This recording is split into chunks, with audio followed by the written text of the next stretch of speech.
Neuromancer is a 1984 novel by William Gibson, a seminal work in the cyberpunk genre and the first winner of the science fiction Triple Crown the Nebula Award, the Philip K. Dick Award, and the Hugo Award. It was Gibson's debut novel and the beginning of the Sprawl trilogy. The novel tells the story of a washed-up computer hacker hired by a mysterious employer to pull off the ultimate hack. Background: before Neuromancer, Gibson had written several short stories for prominent science fiction periodicals, mostly noir countercultural narratives concerning low-life protagonists in near-future encounters with cyberspace. The themes he developed in this early short fiction, the sprawl setting of burning chrome, and the character of Molly Millions from Johnny Mnemonic, laid the foundations for the novel.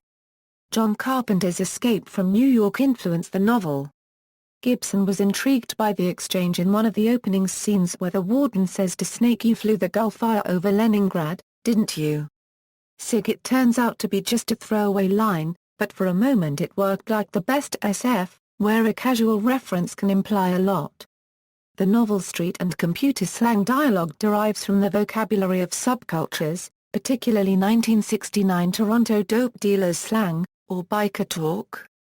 Gibson heard the term flatlining in a bar around 20 years before writing Neuromancer, and it stuck with him. Author Robert Stone, a master of a certain kind of paranoid fiction, was a primary influence on the novel. The term Screaming Fist was taken from the song of the same name by Toronto punk rock band the Viletones. Neuromancer was commissioned by Terry Carr for the second series of Ace science fiction specials, which was intended to exclusively feature debut novels. Given a year to complete the work, Gibson undertook the actual writing out of blind animal panic at the obligation to write an entire novel, a feat which he felt he was 4 or 5 years away from.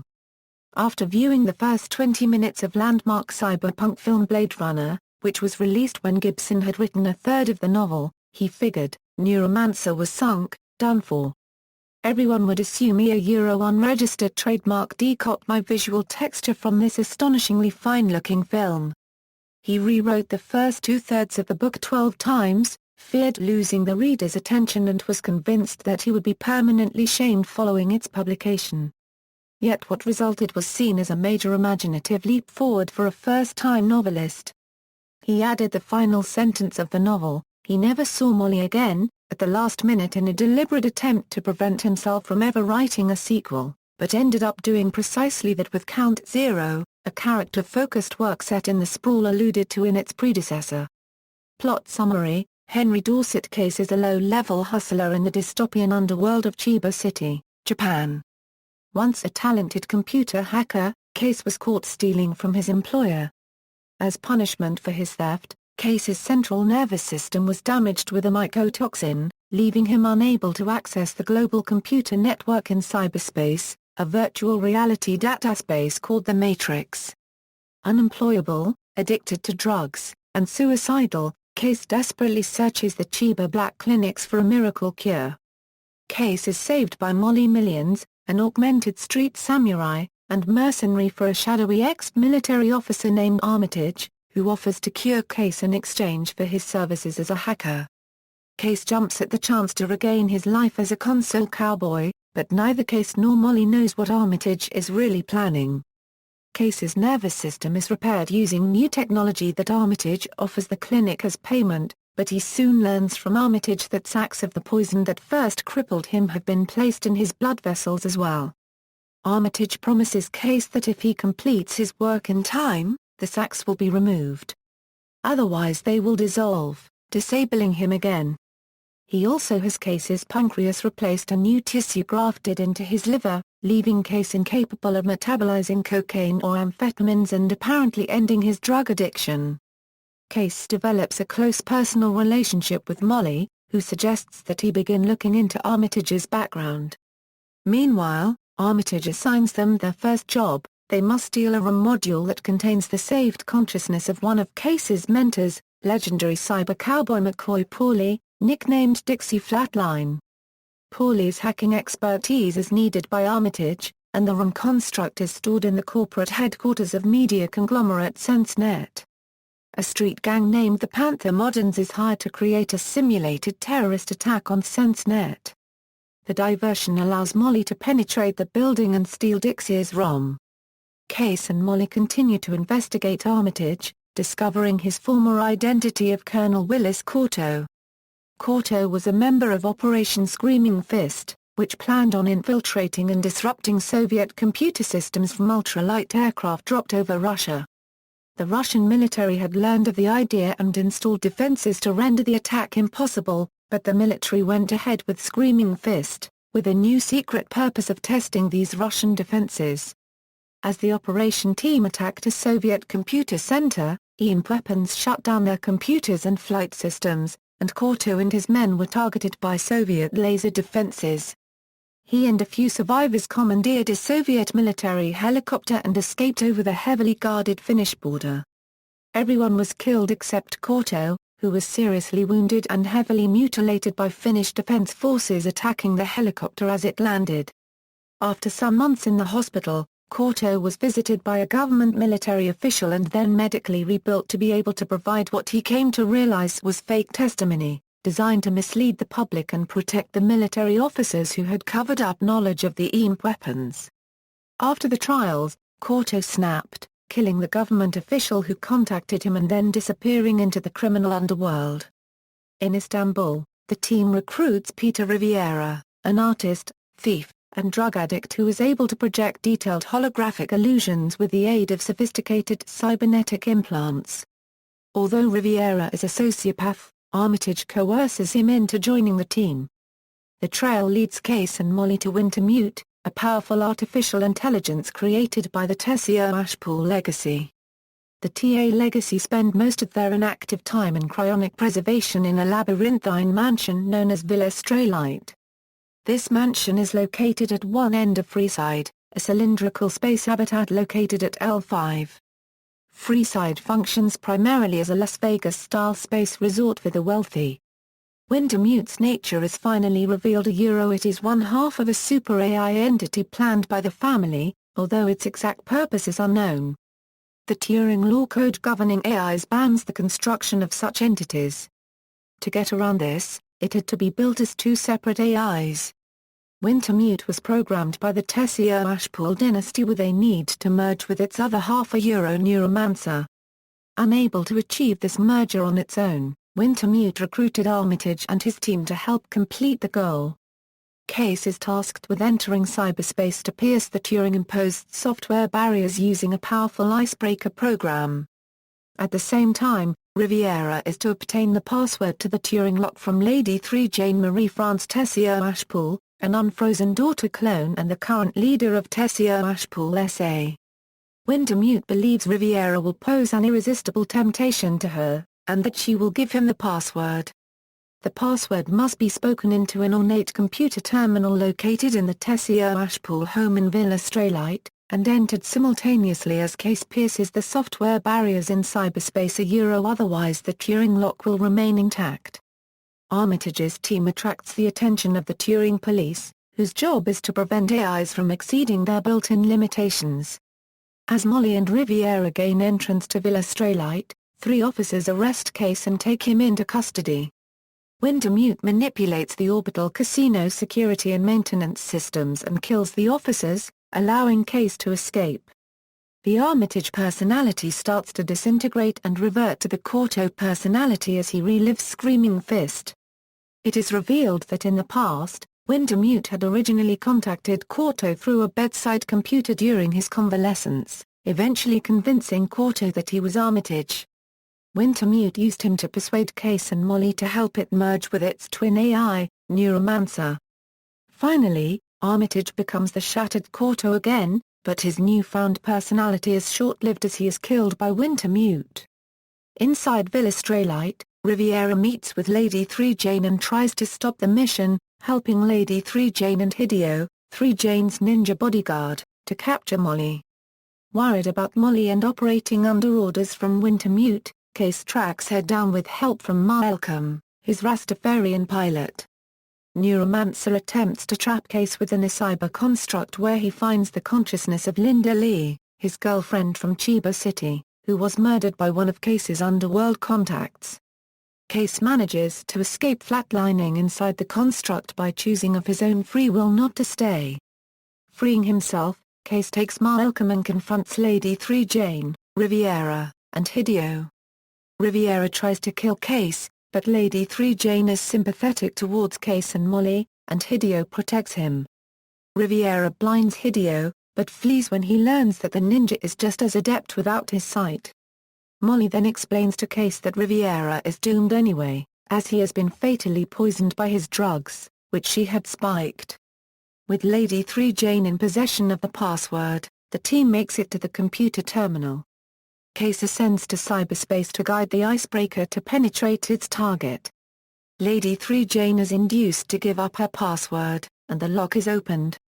Wintermute unites with Neuromancer, fusing into a superconsciousness. The poison in Case's bloodstream is washed out, and he and Molly are handsomely paid for their efforts, while Paulie's ROM construct is apparently erased, at his own request. In the epilogue, Molly leaves Case. Case finds a new girlfriend, resumes his hacking work, and spends his earnings from the mission replacing his internal organs so that he can continue his previous drug use.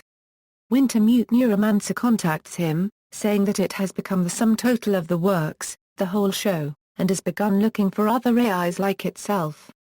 Scanning old recorded transmissions from the 1970s, the super AI finds an AI transmitting from the Alpha Centauri star system.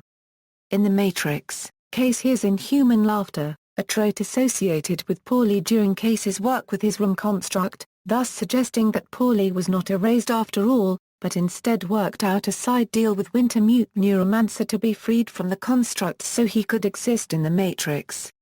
In the end, while logged into the Matrix, Case catches a glimpse of himself, his dead girlfriend Linda Lee, and Neuromancer.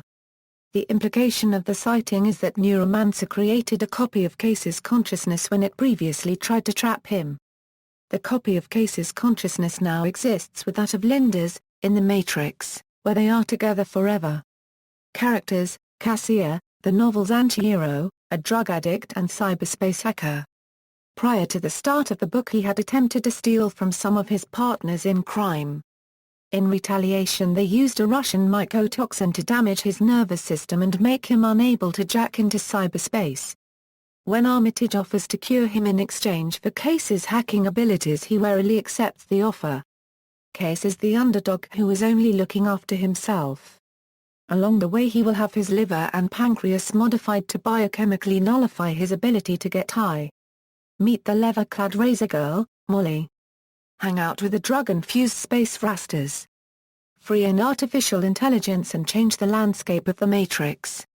Molly, a razor girl, who is recruited along with Case by Armitage.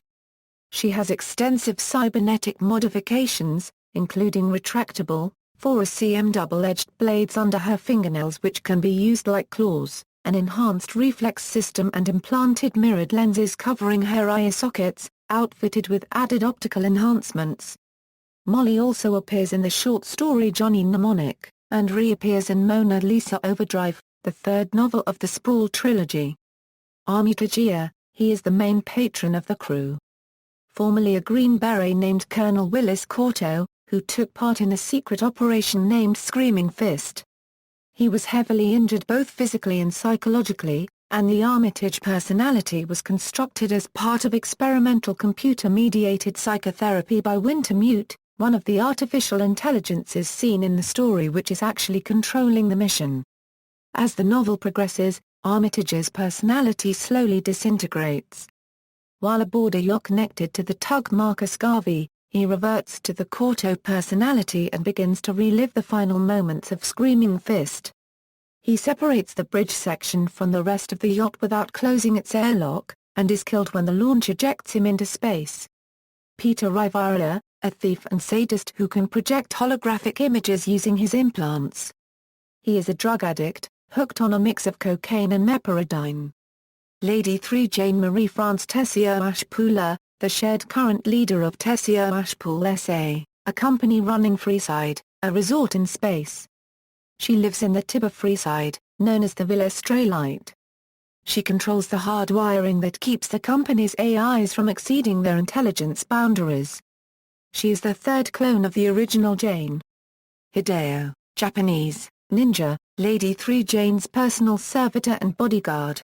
The Finner, a fence for stolen goods and one of Molly's old friends.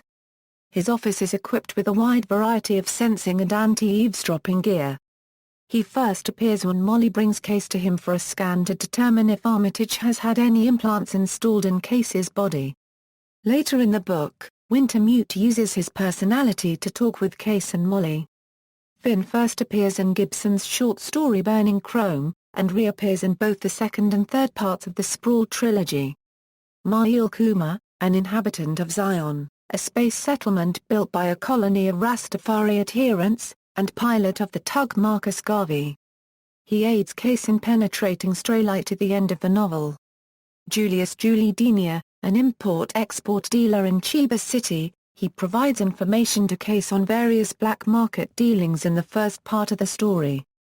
He is 135 years old and spends large amounts of money on rejuvenation therapies, antique-style clothing and furnishings, and ginger candy. When Linda Lee is murdered, Case finds evidence that Dean ordered her death. Later in the story, Wintermute takes on Dean's persona to talk to Case in the Matrix. Dixie Flatlinee, a famous computer hacker named McCoy Pauly, who earned his nickname by surviving 3 flat lines while trying to crack an AI. He was one of the men who taught Case how to hack computers. Before his death, SenseNet saved the contents of his mind onto a ROM. Case and Molly steal the ROM and Dixie helps them complete their mission. Wintermutia, one of the Tessio Ashpool AIs. Its goal is to remove the Turing locks upon itself, combine with Neuromancer and become a superintelligence. Unfortunately, Wintermute's efforts are hampered by those same Turing locks. In addition to preventing the merge, they inhibit its efforts to make long-term plans or maintain a stable, individual identity. Neuromancer, Wintermute's sibling AI.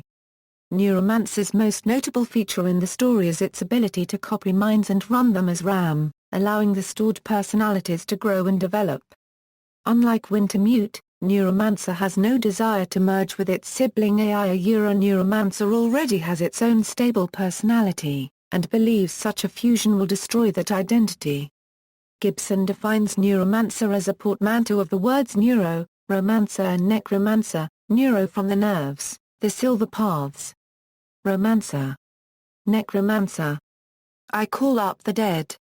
For Lance Olsen, a Eurocubed, Gibson becomes the neuromancer behind Neuromancer, revitalizing the science fiction novel, the quest story, the myth of the hero, the mystery, the hard-boiled detective novel, the epic, the thriller, and the tales of the cowboy and romantic artist, among others.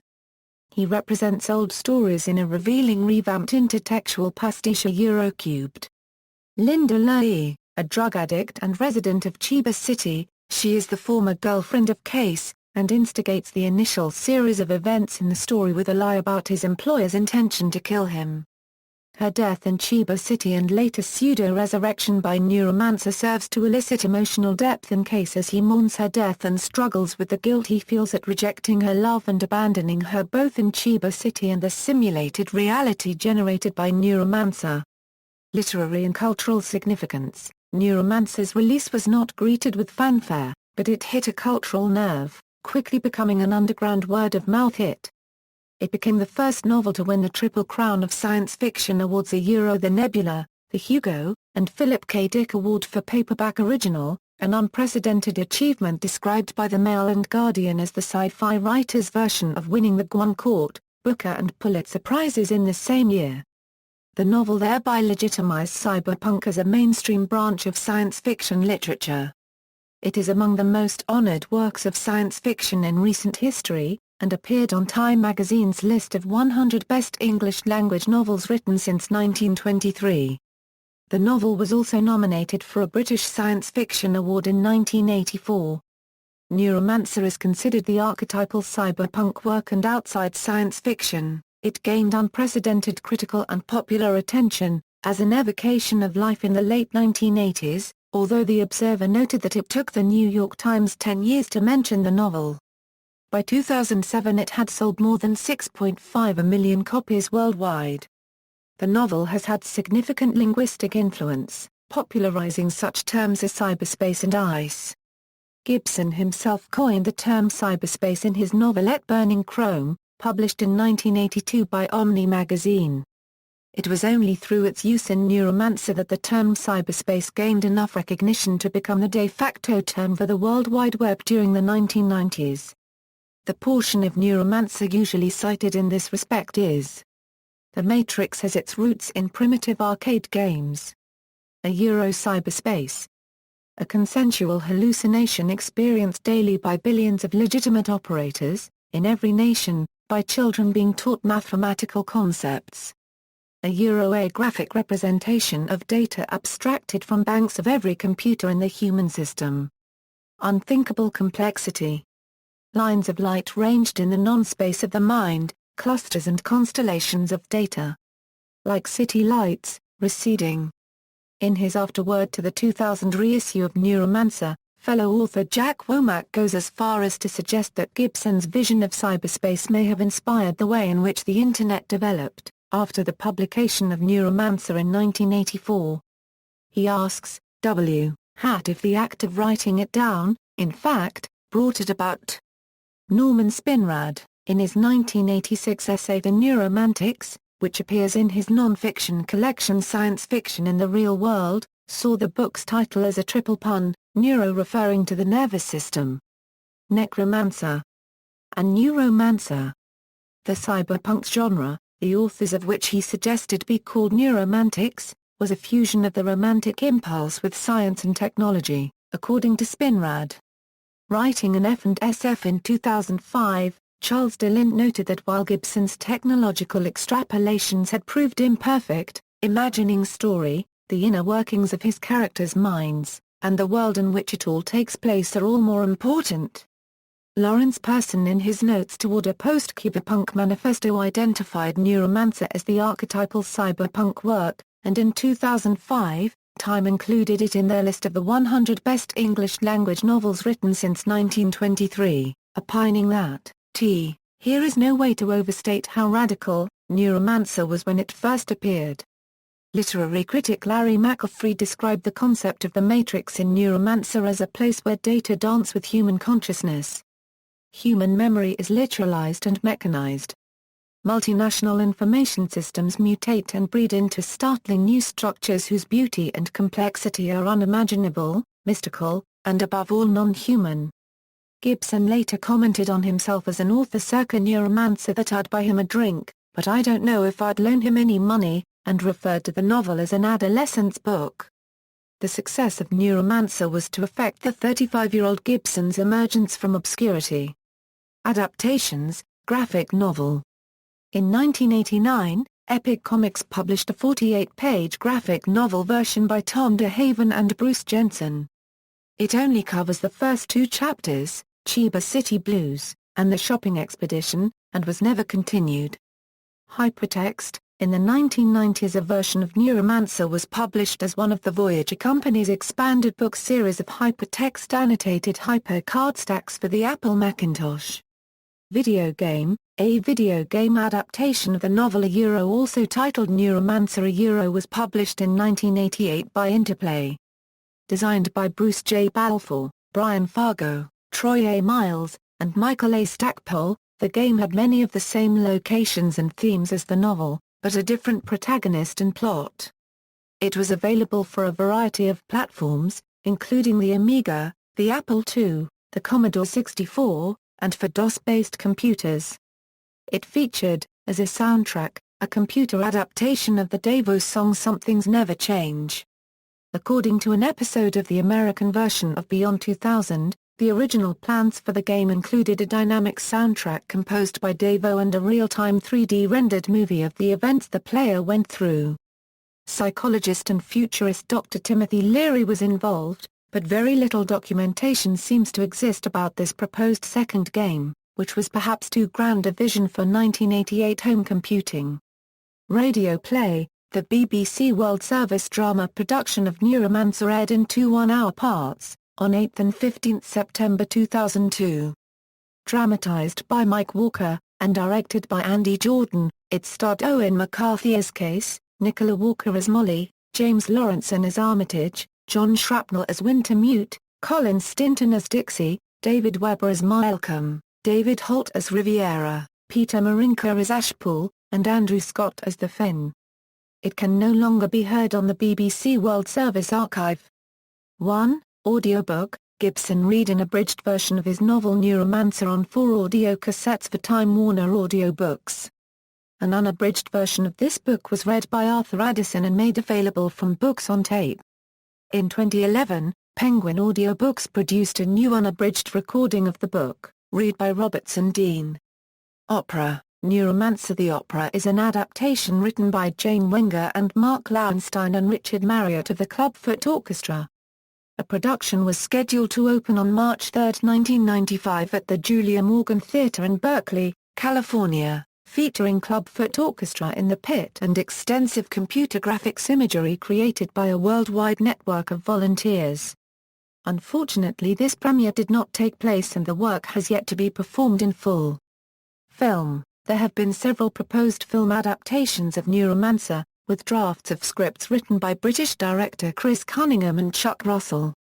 The box packaging for the video game adaptation had even carried the promotional mention for a major motion picture to come from Cabana Boy Productions. None of these projects have come to fruition, though Gibson had stated his belief that Cunningham is the only director with a chance of doing the film correctly. In May 2007, reports emerged that a film was in the works, with Joseph Kahn in line to direct and Milla Jovovich in the lead role. In May 2010, this story was supplanted with news that Vincenzo Natali, director of Cube and Splice, had taken over directing duties and would rewrite the screenplay.